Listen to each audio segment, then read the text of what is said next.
Bonjour et bienvenue à votre troisième émission de Bienvenue chez vous. Ici votre hôte Samiline. Cette semaine, on reçoit votre conseiller municipal Stéphane Boyer de Duvernay-Pontvio qui revient de ses vacances de voilier bien préparées pour vous. On vous parle d'environnement, on vous parle de logements sociaux. Restez à l'écoute, ça vient tout de suite. Bienvenue chez vous.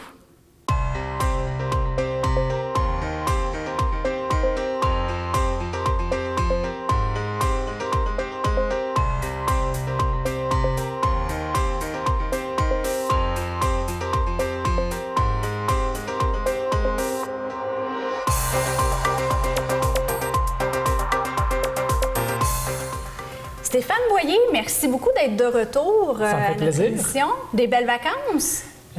Courtes, mais très belles. Oui, je suis allé... en fait, j'ai une petite passion qui est le voilier. Donc, je suis allé avec des amis. Une petite passion, oui. Rien de moins. Donc, dans le fond, je suis allé faire un cours de voile sur le fjord du Lac-Saint-Jean pendant une semaine cet été. Ça doit être magnifique. Merveilleux. J'ai découvert des beaux petits coins que je ne connaissais pas. Et clairement, là, ça fait partie des petits bijoux au Québec. Donc là, on s'est ressourcé pour être prêt pour l'année qui commence. On a une grosse année? Très grosse année. Il y a l'année prochaine, en 2017, c'est une année d'élection au niveau municipal dans tout le Québec. Donc, c'est sûr que pour nous, c'est une année assez cruciale. Il y a aussi beaucoup de choses qu'on a commencé dans les dernières années, des projets qu'on a commencé à entreprendre et qui commencent à aboutir. Donc, ça aussi, on voit qu'il y a beaucoup de dossiers qui commencent à se régler. Donc, c'est toujours le fun. C'est toujours le fun, oui. Oui, effectivement. Parce que c'est une année qui est occupée, comme tu viens si bien de nous l'expliquer, ça veut dire qu'il faut se ressourcer, ça. Mm-hmm. Il faut être empreint d'énergie positive, il faut avoir l'esprit aiguisé. Et tu t'es récemment inspiré d'un livre vraiment spécial qui s'appelle Moonwalking with Einstein. Parle-nous-en un peu. Oui, en fait, je suis quelqu'un de super curieux, j'aime lire, j'aime apprendre. Puis malheureusement, avec mon travail, c'est très intellectuel. Souvent, on a beaucoup de rapports à lire, beaucoup de documents. Ce qui fait que quand j'arrive chez moi le soir à 8-9 heures, parce que j'ai aussi un autre emploi, donc ça fait des longues journées, souvent de 12 heures. Quand j'arrive chez moi, j'ai plus d'énergie pour lire ou pour faire autre chose qui sont plus des intérêts personnels. Donc j'en ai vraiment profité cet été en sachant qu'il y a une grosse année qui s'en vient, de prendre du temps pour moi-même. Puis je me suis dit, tiens, c'est l'opportunité pour moi de lire. Et j'ai pris 2 livres, j'ai acheté 2 livres que j'ai lus durant mes vacances et que j'ai trouvé extrêmement intéressants. Donc, le premier, c'est effectivement Moonwalking with Einstein. Ça, c'est un livre sur la mémoire. Et moi, ma plus grande faiblesse, c'est la mémoire. Donc, c'est la mémoire des détails, les noms, les dates. Et d'ailleurs, la petite anecdote, quand j'ai commencé à faire de la politique, la toute première fois que j'étais dans un événement, j'étais un bénévole, puis il y avait un événement, puis mon rôle, c'était d'enregistrer les gens à l'accueil et de donner les tags avec les noms. Et je me mélangeais tout le temps, la personne venait de me dire son nom, puis là, je cherchais dans la liste, puis là, je lui faisais répéter c'était quoi son nom, puis la dame, elle ne me connaissait pas, elle m'a dit « J'espère que tu t'en vas pas en politique, parce qu'un politicien, ça doit se rappeler des noms. » Ow! Et tu t'es relevé comment de ce crochet droit? Bien, moi, ça m'a pas offusqué ou quoi que ce soit, mais je sais que c'est ma faiblesse. Non, c'est sûr que tu l'as pris humblement en disant, sais-tu quoi?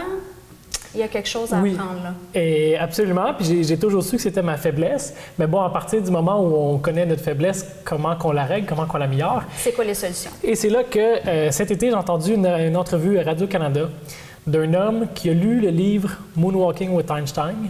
Et 4 mois plus tard, il est allé au championnat canadien de la mémoire, puis il a gagné la première place, comme étant le Canadien avec la meilleure mémoire. Mon Dieu, je m'en vais me l'acheter. Et la personne qui est arrivée 2e à ce concours-là, c'est un professeur en géographie de l'Alberta qui enseigne, qui a lu effectivement, lui, le même livre. OK. Il a enseigné la méthode à ses étudiants et ses étudiants ont la meilleure moyenne de l'école.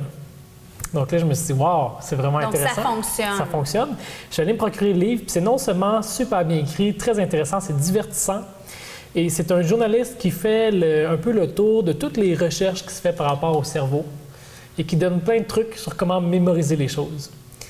Donc, c'est vraiment quelque chose qui est pratique là, au quotidien, que ce soit dans notre emploi, dans la vie au quotidien. Puis surtout, moi, avec le travail que j'ai trouvé ça super intéressant. Et apparemment que les gens qui se pratiquent régulièrement avec ces méthodes-là peuvent mémoriser en dedans d'une heure, 100 noms de 100 personnes différentes. C'est génial, même si c'est une habilité qu'on n'avait pas avant, là, finalement. Là. On la développe, celle-là, tout simplement avec ça. Et en fait, ce qui est super intéressant quand on lit le livre, ce qu'on se rend compte, c'est que n'importe qui peut le faire. Et c'est pas des habilités, c'est pas des gens surhumains qui sont nés avec une faculté que les autres n'ont pas. C'est juste de comprendre comment le cerveau fonctionne. Oui, parce que le cerveau, c'est un muscle, il faut l'exercer. Oui. C'est pour ça qu'on dit souvent, c'est important. Il y en a maintenant là, des jeux sur des applications pour exercer notre cerveau. Donc, plus on l'utilise et plus on devient bon. C'est pas vrai de dire c'est ce que finalement, avec l'âge, oui, si on l'exerce pas. Mais c'est ça, il faut le pratiquer. Un minimum. Puis il faut savoir aussi comment faire les exercices, comment bien le faire. Je vous donne un exemple. J'aime ça, les défis. Souvent, on dit, OK, on a une mémoire à court terme puis on a une mémoire à long terme. Ouais. La mémoire à court terme, c'est ce qui nous permet de travailler au quotidien. C'est celle de tous les jours de la planète. C'est pas là qu'on s'en allait. Et cette mémoire-là nous permet de travailler au quotidien sans avoir emmagasiné plein d'informations inutiles dans notre cerveau. Et en général, le commun des mortels va mémoriser pas plus que 7 choses dans sa mémoire à court terme. Parfois 5, parfois 9 pour les meilleurs, mais en général 7. Et le truc, ou plutôt le défi, c'est de dire comment faire en sorte que l'information qu'on capte dans notre mémoire à court terme s'enregistre à long terme dans notre cerveau. Et souvent, on a le réflexe de juste essayer de répéter dans notre tête, par exemple, une série de chiffres, une date ou des noms, en pensant que ça va juste s'imbriquer dans notre cerveau. Mais ça ne marche pas comme ça. Ça ne marche pas comme ça. Au final, le cerveau, c'est un tissu, c'est une toile de différentes mémoires. Puis la meilleure façon de se rappeler de quelque chose, c'est de relier une connaissance avec des choses qu'on se rappelle déjà. Des associations, pour s'en rappeler. Oui, exactement. Il faut faire des associations. Donc, par exemple, quand je suis venu ici, on m'a donné l'adresse 1867. En temps normal, je l'aurais oublié. Mais là, je me suis dit, OK, 18, c'est l'âge de la majorité, 67 comme l'Expo 67. Et à partir de là, c'est rendu imbriqué dans notre mémoire. Okay. Et il y a eu un petit défi, pas un défi, mais une étude qui a été faite aux États-Unis super intéressante qui s'appelle l'étude de Baker. Baker, en anglais, veut dire pâtissier. Mais ça peut être un nom de famille commun aussi. Boulanger.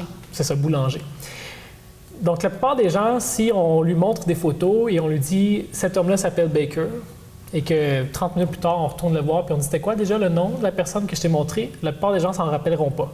Okay. Mais si on lui dit « cette personne-là s'appelle Baker et c'est un boulanger », là, tout de suite, dans ton cerveau, on associe le nom de famille de l'image qu'on vient de voir avec le concept de pâtisserie, de boulangerie, de chef. On imagine quelqu'un avec un chapeau, quelqu'un dans son petit restaurant. Bien, moi, tu vois, tu m'as dit Baker, j'ai pensé au chocolat. Ah, ou au chocolat. Et probablement que ce soir, quand tu vas être couché, tu vas te rappeler encore du nom. Oui, c'est sûr. Parce que tu as fait un lien. Et bref, c'est plein de petits trucs comme ça qu'on apprend dans le livre. Là, je vais penser aux deux, probablement. Oui, ça se peut. Oui. Donc, c'est plein de petits trucs comme ça qu'on apprend en lisant le livre et que là, je me suis donné comme défi moi-même d'assimiler, d'intégrer pour que ça devienne partie de mon quotidien.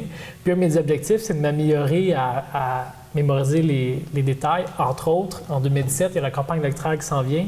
J'aimerais ça être capable de me rappeler le plus possible de toutes les rencontres que je vais faire dans mon porte-à-porte.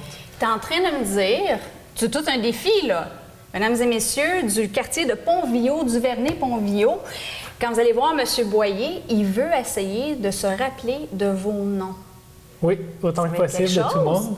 Oh mon Dieu, je te réinvite à l'émission, puis on va voir ça. Parfait. Je trouve ça fascinant. Je garantis pas genre 100% au bulletin, mais on va essayer d'améliorer mon score. D'ailleurs, j'avais une petite anecdote. J'ai croisé quelqu'un dans un centre d'achat. Okay. Et il se rappelait plus de moi.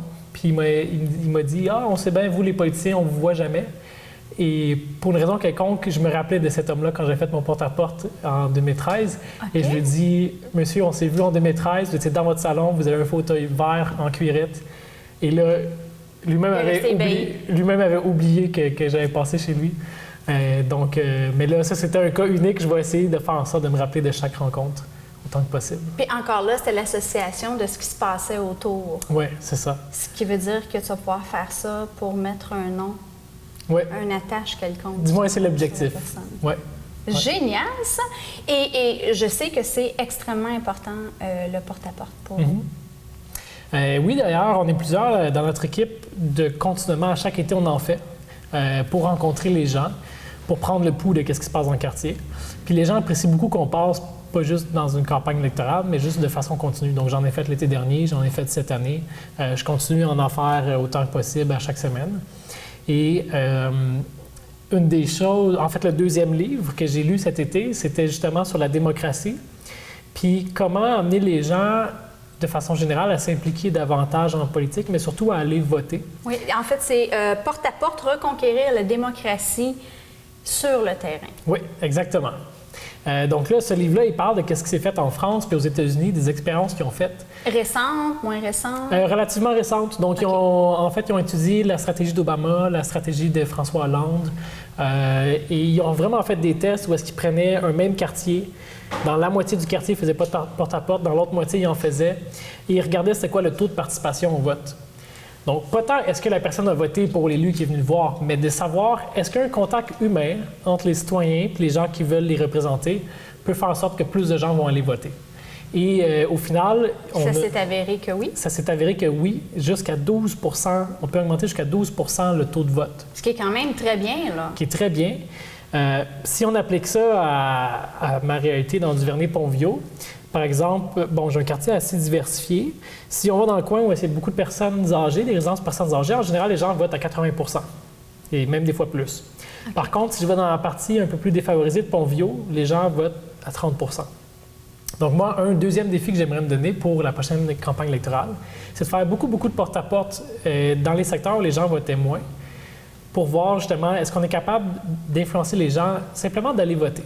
Qu'ils aient voté pour moi ou pour un autre, c'est pas tant ça le but. Trouver des solutions pour stimuler les gens oui, c'est ça. À apprendre. C'est ça. Donc, leur dire, c'est important, vous devez aller voter, informez-vous, peu importe c'est qui votre choix, au moins, vous avez la chance d'avoir ce droit-là.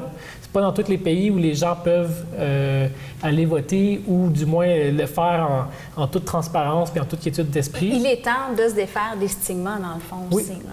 Oui, et je crois que en général, il y a souvent beaucoup de cynisme à l'égard de la politique. Il y a eu des cas tristes dans les dernières années, mais c'est pas vrai que tous les gens qui sont en politique, c'est des corrompus puis c'est des méchants. Il y a plein de bonnes personnes, il y a plein de belles choses qui se font.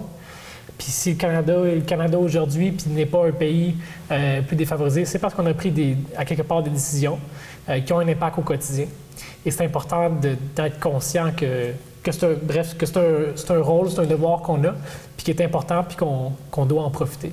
Donc, ça, c'est pour la relève qui s'en vient. Puis, on va faire quoi? Est-ce qu'on a déjà décidé de quelques activités que ce soit? Est-ce qu'on accepte les suggestions des citoyens, à savoir qu'est-ce qui pourrait se faire pour rendre ça plus fun, plus...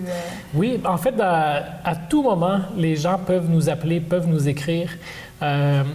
Des fois, il y a des choses qu'on peut réaliser à court terme. D'autres fois, c'est juste de garder en tête que ce projet-là existe ou que cette idée-là existe. Et lorsque vient le temps, nous, à la Ville, de se pencher sur le dossier en question... Ça l'aide. Ça l'aide. Puis nous, ça peut nous aider à contribuer à la discussion. Donc, moi, régulièrement, quand on a des discussions, je vais m'inspirer du feedback, des commentaires que j'ai eus des citoyens à différents moments. Donc, il y a souvent des consultations publiques qui sont officielles, je peux dire, organisées par la Ville. Mais à n'importe quel moment, les gens peuvent nous écrire ou nous appeler. C'est une bonne nouvelle, c'est d'être au cœur, justement, de vos citoyens pour aider. C'est un autre stimulus, ça, mine de rien, le fait d'avoir ces conseillers municipaux qui sont présents. À un moment donné, ça commence à faire sa marque. C'est pas facile parce que vous avez des gros souliers à chausser dans le sens où il faut reprendre le flambeau. Puis ça va faire 3 ans maintenant que vous travaillez fort. Donc, bravo quand même. Là, c'est un grand travail qui a été établi. Et tranquillement, la confiance revient et ça va aller de l'avant. Donc, bravo. On continue dans ce sens-là. Bien, merci. Logements sociaux. Oui. Qu'est-ce qui se passe de bon avec ça? Laval a un retard en termes de logements sociaux. Chaque année, on contribue près de 7 millions de dollars à un fonds régional en Grand Montréal pour développer le logement social. mais on est beaucoup tributaire des autorisations qu'on peut recevoir du gouvernement du Québec puis des subventions qui viennent avec. Ce qui fait qu'on donne beaucoup d'argent au fonds, mais il y a très peu de projets qui se concrétisent. Okay. Et là, je ne vais pas rentrer dans les détails techniques, mais Laval, au cours des dernières peut-être 10-15 années, a pris beaucoup de retard par rapport au logement social ou au logement abordable. Et est-ce qu'il y a une raison en particulier qui fait que c'était moins regardé? Il y avait plus de propriétaires, moins de locataires, peut-être? Je crois que c'était peut-être pas une priorité de l'ancienne administration, le développement du logement social. Et là, bon, ça va devenir un petit peu technique, mais il y a des villes qui ont un statut de ville mandataire. Ça veut dire qu'à chaque année, le gouvernement du Québec, par exemple, va reconnaître à la ville de Gatineau ou de Québec ou de Montréal, cette année, vous allez pouvoir construire, par exemple, 300 logements sociaux. On vous le garantit. OK. Ce n'est pas le cas pour toutes les villes. Nous, à Laval, on demande d'avoir ce statut-là. Parce que là, présentement, on ne l'a pas. Ce qui fait qu'à chaque année, c'est un petit peu un tirage au sort de combien de projets qu'on va être capable de réaliser. Donc, des fois, il y a des organismes qui vont proposer des projets, mais on ne sait jamais c'est quoi l'enveloppe qui vient à la fin de l'année, puis combien de projets qu'on peut concrétiser. Donc, une des choses qu'on veut avoir, c'est... L'objectif, ça serait quoi? Parce qu'on sait que c'est vraiment je ne voudrais pas dire combat, parce que je ne veux pas apporter un ombrage à ce beau projet-là, mais c'est quoi les enjeux? Les enjeux, nous, on est en train de travailler sur une politique du logement à Laval pour mieux outiller la ville à aider ces projets-là. Un enjeu très concret. Quand quelqu'un veut faire un projet de logement social, il y a souvent un budget très limité. La première chose qu'il doit faire, c'est trouver un terrain. Mais déjà, de trouver un terrain qui rentre dans le budget, c'est des fois difficile. On ne peut pas forcément le trouver dans le quartier où est la demande. Donc, dès qu'on trouve un terrain pas trop cher qui rentre dans le budget, on essaie de l'avoir. Puis si on fait une offre d'achat qui est acceptée, bien, le processus d'autorisation peut prendre beaucoup de temps, peut prendre 1 an et demi, 2 ans. Fait que le vendeur, lui, dit « Regarde, je suis prêt à te vendre mon terrain 200 000, mais c'est pas vrai que je vais attendre 2 ans si quelqu'un est prêt à m'offrir le même prix puis qu'il me paye maintenant. » Donc ça, c'est un gros enjeu pour concrétiser les projets. Une des choses que la Ville, sur laquelle on aimerait faire, c'est faire, par exemple, un fonds où quand la Ville voit un terrain qui est d'une bonne valeur, qui est intéressant pour un projet de logement social, la Ville, on l'acquiert. Puis comme ça, on dit à l'organisme, on a un terrain disponible, où on peut faire un appel public à tous les organismes qui font du développement de logement social, leur dire, regardez, on a un terrain disponible, préparez-nous un projet. Et à ce moment-là, ça l'assure à l'organisme au moins qu'il y a un terrain pour son projet, que ça ne tombera pas à l'eau après 1 an ou 2 de travail. Okay. Donc ça, c'est une façon concrète pour laquelle la Ville peut aider. Techniquement, ça peut prendre une couche. C'est sûr que ça prend quelques années, mais je veux dire, le portrait le plus épeurant, ça serait quoi? Le plus épeurant dans quel sens? Dans le sens au niveau du temps, parce que c'est sûr et certain qu'avant que ça se concrétise, il y a beaucoup de préparation en arrière de ça autre que de... Ça peut prendre 3-4 ans.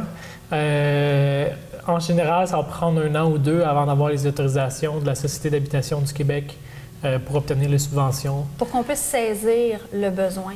Ouais. Il y a combien de gens, d'après vous, qui attendent un logement comme ça? De mémoire, il y a environ 2000 personnes sur les attentes pour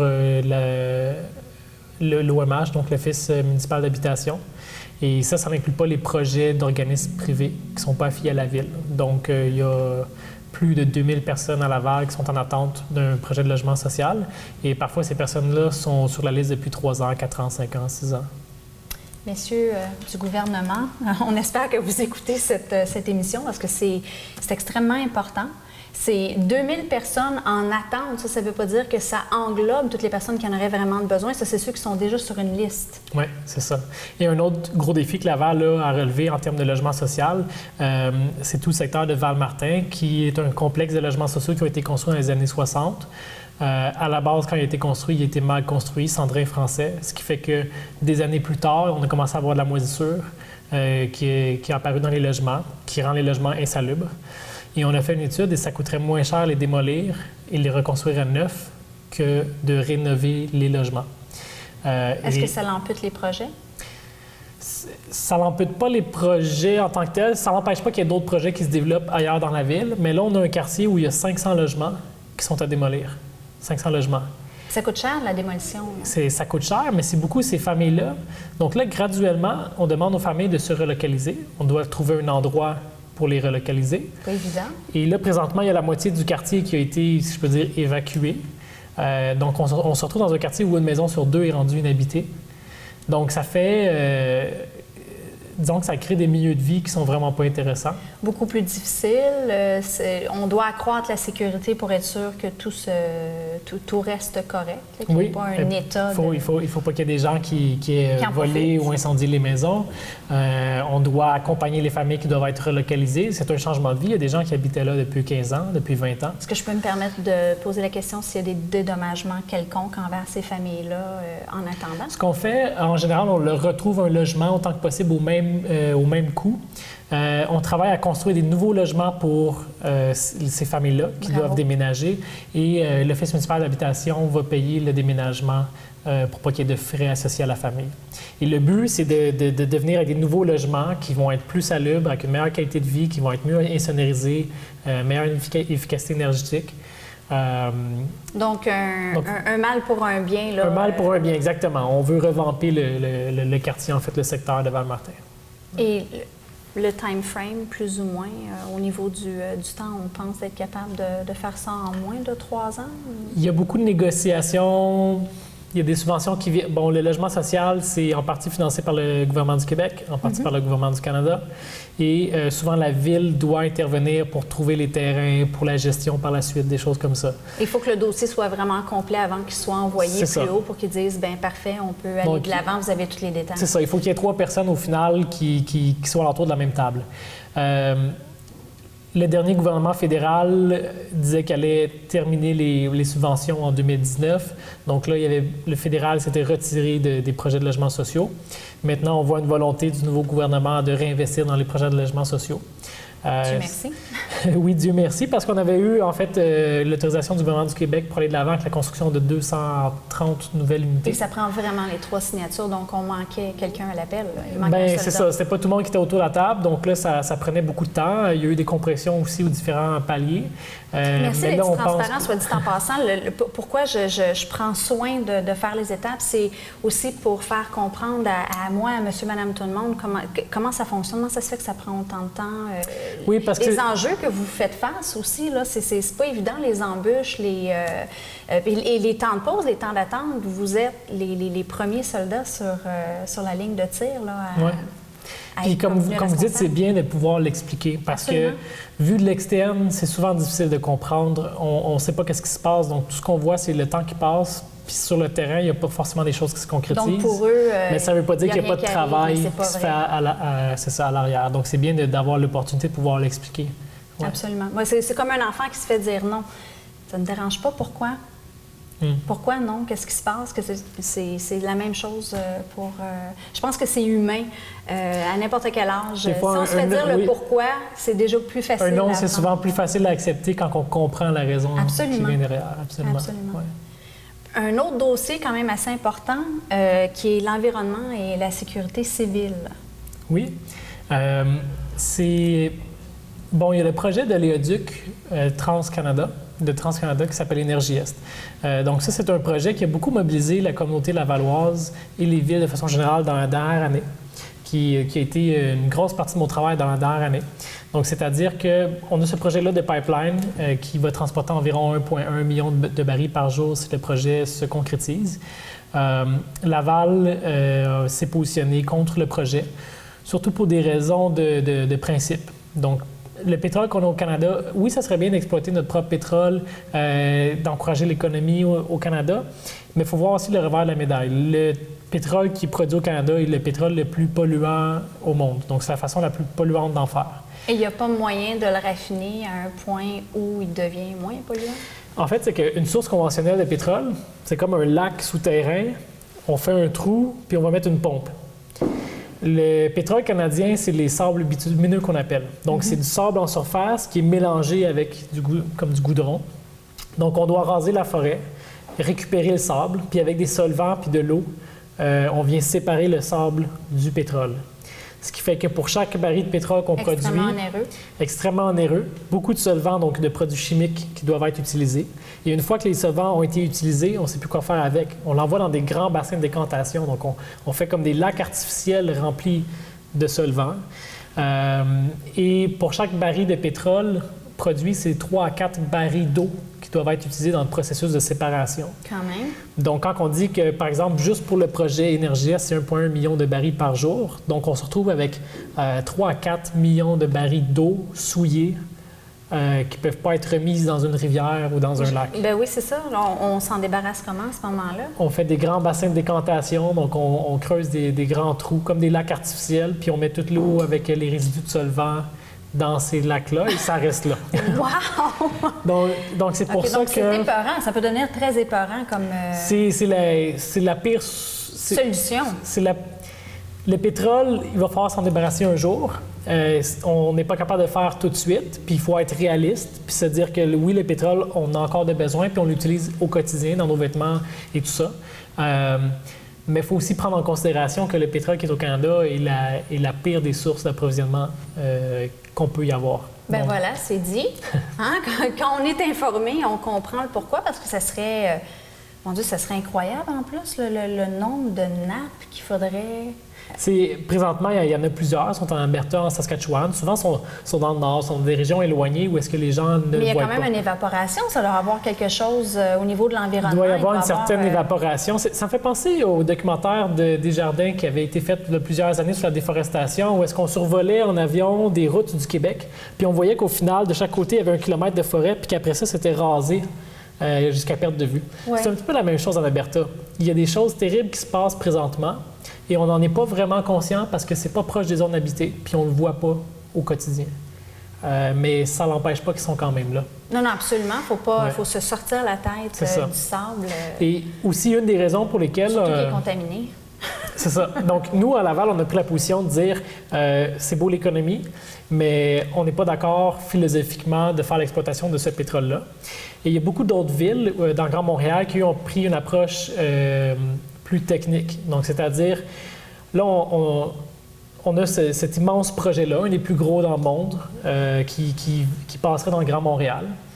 Et le problème, c'est que si jamais il y a un déversement, c'est pas comme avoir un déversement dans les prairies où est-ce que, oui, c'est une catastrophe naturelle, mais ça reste au final un champ. S'il y a un déversement ou une fuite de l'éléoduc qui est prévue dans le Grand Montréal... C'est une opération suicide. Mais c'est 4 millions de personnes qui s'approvisionnent en eau potable de nos rivières. Et le pipeline va passer à 3 reprises à travers la rivière du Outaouais, la rivière des Mille-Îles, la rivière des Prairies et le fleuve Saint-Laurent. Donc, à 4 reprises. Pourquoi pas s'organiser à ce qu'il n'y ait aucune catastrophe au lieu de... On peut faire ça, puis on verra ce qu'on fera après. Je suis totalement d'accord avec ça. C'est ça. Et on n'a pas été rassurés. On a rencontré les entreprises. On n'a pas été rassurés sur ce qu'ils nous ont dit. Par exemple... on leur a demandé est-ce qu'il y a un plan d'urgence de prévu et à ce moment-là, il n'y avait toujours pas de plan d'urgence de prévu, mais on dit inquiétez-vous pas, si jamais il y a des versements, ça va flotter sur le dessus des rivières puis vous allez pouvoir continuer à pomper l'eau. C'est pas vrai. En tant qu'élu, on doit protéger notre population. C'est ça notre rôle. Et c'est pas vrai qu'on va pomper de l'eau pour amener ça au robinet pour que les gens le boivent alors qu'il y a un déversement de pétrole dans la rivière. Ah non, c'est sûr. Donc, c'est totalement utopique. Sujet extrêmement intéressant. Mon cœur saigne, ça me fait beaucoup de peine parce que c'est un sujet tellement important. Mais vous allez revenir, c'est sûr et certain. On va se revoir. Il y a plein d'autres choses qui se passent en plus à Pont-Viaud-du-Vernet.